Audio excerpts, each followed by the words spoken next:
श्रीगणेशाय नमः।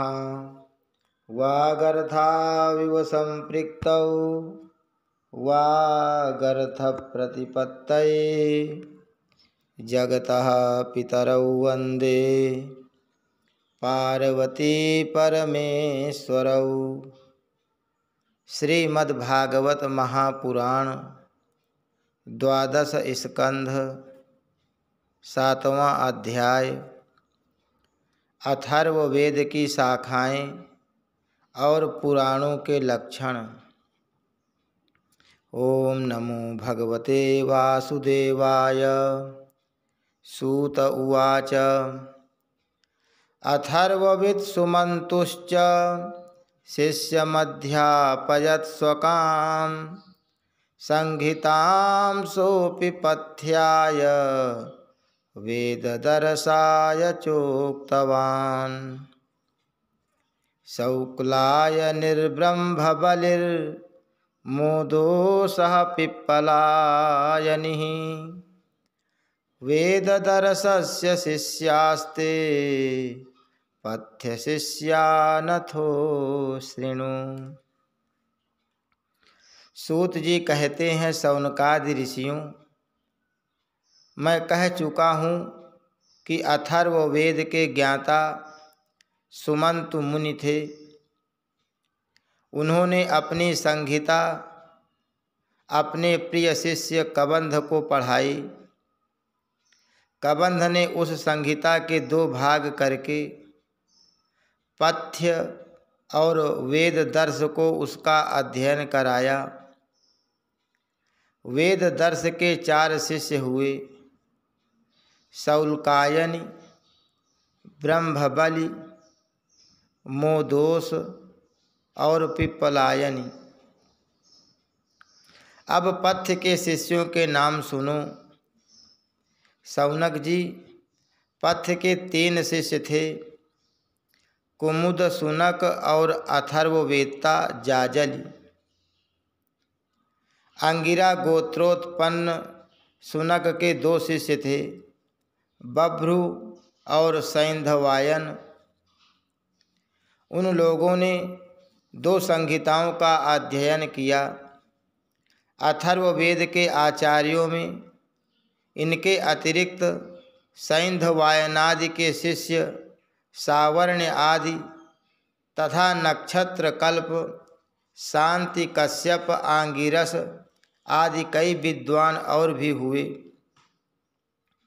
अब मैं तुम्हें पौराणिकों के संबंध में सुनाता हूँ। शौनक जी, पुराणों के 6 आचार्य प्रसिद्ध हैं, त्रय्यारुणि, कश्यप, सावर्णि, अकृतव्रण, वैशंपायन और हारीत। इन लोगों ने मेरे पिताजी से एक एक पुराण संहिता पढ़ी थी और वे मेरे पिताजी ने स्वयं भगवान व्यास से उन संहिताओं का अध्ययन किया था। मैंने उन 6 आचार्यों से सभी संहिताओं का अध्ययन किया था। उन 6 संहिताओं के अतिरिक्त और भी 4 मूल संहिताएं थीं।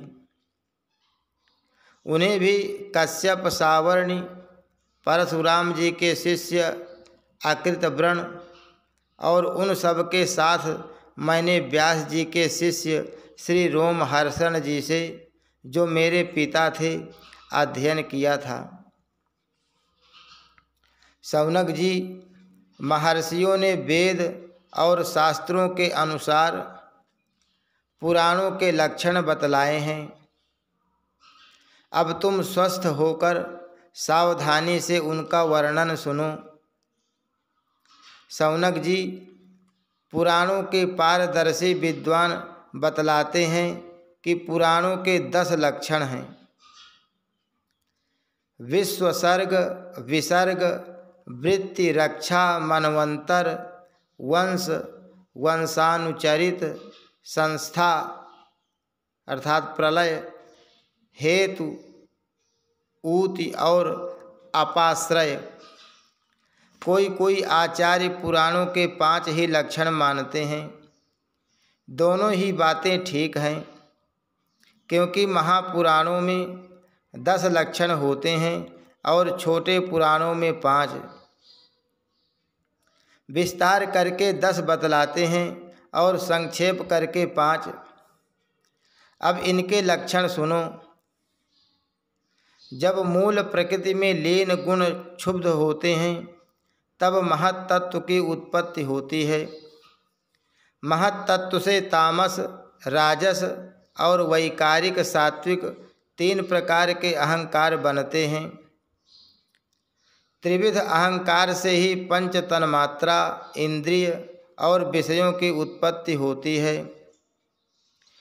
इसी उत्पत्ति क्रम का नाम सर्ग है।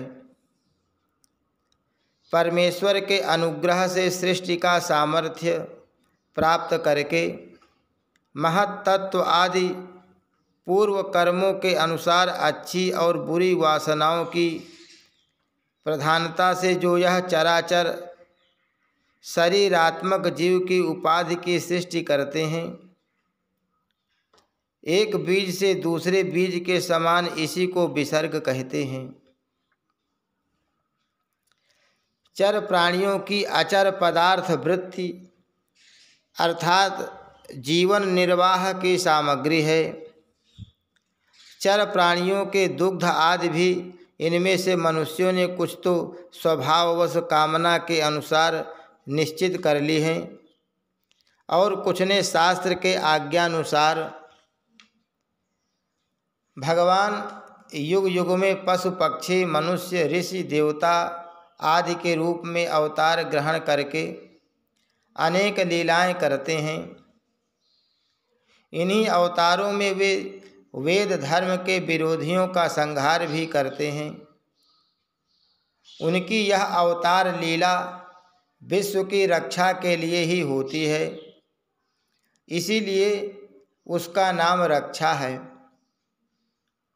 मनु देवता, मनुपुत्र, इंद्र, सप्तर्षि और भगवान के अंशावतार, इन्हीं 6 बातों की विशेषता से युक्त समय को मनवंतर कहते हैं। ब्रह्मा जी से जितने राजाओं की सृष्टि हुई है, उनकी भूत, भविष्य और वर्तमान कालीन संतान परंपरा को वंश कहते हैं। उन राजाओं के तथा उनके वंशधरों के चरित्र का नाम वंशानुचरित है। इस विश्व ब्रह्मांड का स्वभाव से ही प्रलय हो जाता है।